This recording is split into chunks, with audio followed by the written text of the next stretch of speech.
सभी अपनी सीट पर बैठ जाएं।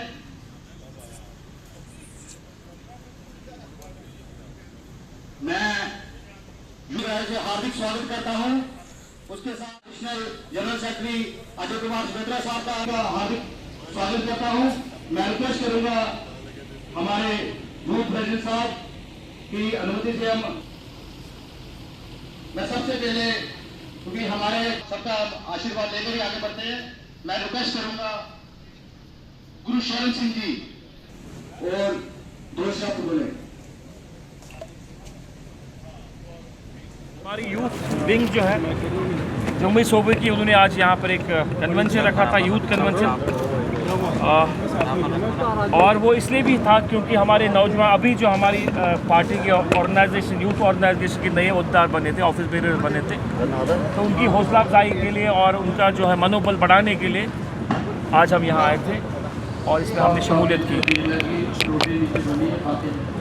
जी सर, पंचायत इलेक्शन के हवाले से हम बात करें जो मुकम्मल हो चुके हैं, पंचायत इलेक्शन होंगे, ज़रूर होंगे और सरकार इसमें कोई रुकावट नहीं है। जैसे कहा जाता है कि सरकार नहीं करना चाहते, ऐसी कोई बात नहीं है। प्रोसेस से गुजरना पड़ता है और प्रोसेस चल रहा है।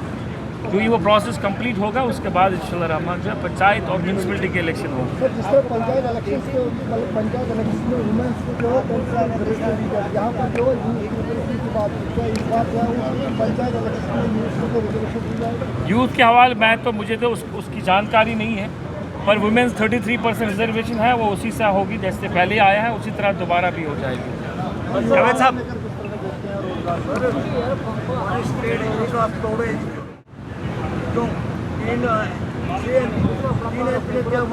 जम्मू कश्मीर कहीं उड़ता हुआ पंजाब न दिख पाए। देखिए NDPS जो है कानून तो ऑलरेडी एग्जिस्टिंग है। नहीं, उसका कुछ और खास। देखिए नशा जो है, हमारी कोशिश है कि ये हमारा स्टेट जो है नशे मुक्त रहे, बल्कि पूरा देश नशा मुक्त रहे। इससे हमारे नौजवान जो तबाह होते हैं, बर्बाद होते हैं, ये सही बात है। एनफोर्समेंट एजेंसियां जो हमारी हैं उनको और सतर्क रहने की ज़रूरत है, उनको ह्यूमन रिसोर्स डेवलप करने की ज़रूरत है, उनका जो सोर्स है जो उनको इंफॉर्मेशन देता है वो डेवलप करने की ज़रूरत है, ताकि जितने भी लोग इस नशे के साथ जो मुंसलिक है, जो बिज़नेस करते हैं, जो लोगों के लड़कों का जहन ख़राब करते हैं या लड़कों की ज़िंदगियां बर्बाद करते हैं, उनके साथ खेलते हैं, उनको कानून अपनी स्केच में लाए और उनको सख्त से सख्त जो है सज़ा मिलनी चाहिए। देखिए सरकार अपनी तरफ से रिहैबिलिटेशन पार्ट को देख रही है। सरकार ने इस बजटरी प्रोविजन, इस साल के बजटरी प्रोविजन में पैसे रखे हैं और कोशिश है कि हमारे हर डिस्ट्रिक्ट हॉस्टल में एक रिहैब खुले, रिहैब बनाएं, ताकि वहाँ काउंसलिंग भी हो, साइकियाट्रिस्ट भी हो और जो भी पॉसिबल हेल्प उन लोगों को, उन बच्चों को मिलना चाहिए। हमारी कोशिश है कि वो सहायता, वो जो सारी चीज़ें हैं वो हम वहाँ पर रखें।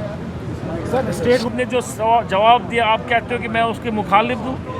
CM साहब ने सबकी तर्जुमानी की, वो लीडर ऑफ द हाउस है। अब उसने कहा कि अगर सेंट्रल गवर्नमेंट स्टेटहुड का ऐलान करती है और स्टेटहुड देती है तो हमें मतलब ही नहीं है। क्या सर इसमें आपकी बात हो रही है भाजपा के साथ? देखिए शर्मा साहब के बारे में मैं क्या कहूँ, आप उससे बेहतर समझते हैं और जानते मुझसे बेहतर। मैं तो कम ही जानता हूँ, मुझे 5-6 महीने से उनका तारुफ हुआ है। जो लोग उनको बेहतर जानते हैं, मेरे ख्याल से ये सवाल आप उनको करिए। सर, क्या आपकी बात तो गवर्नमेंट टू गवर्नमेंट बात होती है, लेकिन स्टेट और सेंट्रल की रिलेशनशिप होती है, वो बेहतर होती है। बेशक BJP और नेशनल कॉन्फ्रेंस के हालात ठीक नहीं होंगे, मगर स्टेट और सेंटर की जो सरकारी रिलेशनशिप होती है वो लाजमी तौर ठीक रखनी होती है। सर, उमर साहब ने ये भी बोला, अगर सेंटर ये चाहता है कि जम्मू कश्मीर में भाजपा, तो ठीक है मैं कुर्सी छोड़ दूंगा, भाजपा का CM बनाए, लेकिन स्टेटहुड रिस्टोर कर दूँ। अब CM साहब ने जो बातें कही हैं वो हमारे लिए है, वो फरमान होता है, उसके अलावा कोई बात नहीं होती है।